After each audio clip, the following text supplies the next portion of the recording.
Tata nama keton. Tata nama keton itu ada dua, yaitu tata nama secara ayubek dan tata nama secara trivial. Baik, kita bahas terlebih dahulu tata nama secara ayubek. Sebelum kita ke tata nama, teman-teman harus paham dulu apa itu gugus fungsi keton. Rumus dari gugus fungsi keton yaitu R, C, O, R aksen. Berarti gugus fungsi keton ini adalah gugus CO ini. Penamaannya gimana? Penamaannya akhiran ana diganti dengan akhiran anon. Bagaimana langkah-langkahnya memberi nama ayubek? Jangan lupa konsep dasarnya. Yang pertama yaitu mencari rantai utama terlebih dahulu, atau yang biasa disebut dengan rantai induk. Kenapa ini sangat penting? Karena kalau rantai utamanya salah, maka tata nama dan seterusnya akan salah. Masih ingat rantai induk itu? Rantai induk adalah rantai terpanjang yang melalui gugus fungsinya. Karena ini keton, maka rantai induknya harus melalui rantai CO ini, atau gugus CO ini. Kemudian, langkah yang kedua yaitu menentukan rantai cabang.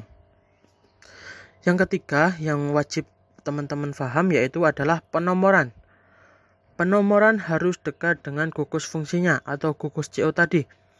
Jika posisi gugus CO dari kiri maupun kanan ini sama, maka penomoran dekat dengan cabang. Baik, agar lebih paham lagi, saya kasih contoh seperti ini. Dari contoh ini, kalau kita lihat posisi CO dari kanan berada di posisi nomor 3, kalau dari kiri juga di posisi nomor 3. Berarti penomoran bisa dari kanan, bisa dari kiri, sama saja. Tapi kalau di sini kita tambah cabang, berarti penomoran harus dekat dengan cabang, sehingga penomoran dimulai dari kanan. Kemudian aturan yang keempat yaitu jika cabangnya ada yang sama, harus diberi awalan. Misalkan yang sama 2, maka harus diberi awalan di. Jika yang sama 3, diberi awalan tri, kalau 4 tetra, kalau 5 penta, dan seterusnya. Jika cabangnya berbeda, maka penamaannya memakai aturan alfabet yang didahulukan. Baik, supaya lebih paham lagi, kita terapkan pada soal. Misalkan ada soal seperti ini. Kira-kira namanya apa?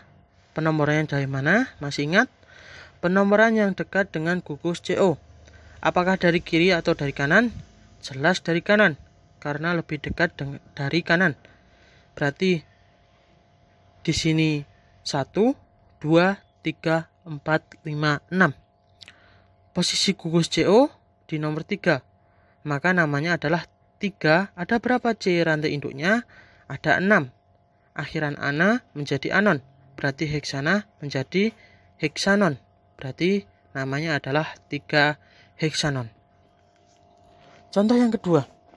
Misalkan kita punya contoh seperti ini. Caranya gimana? Pertama, cari rantai induknya.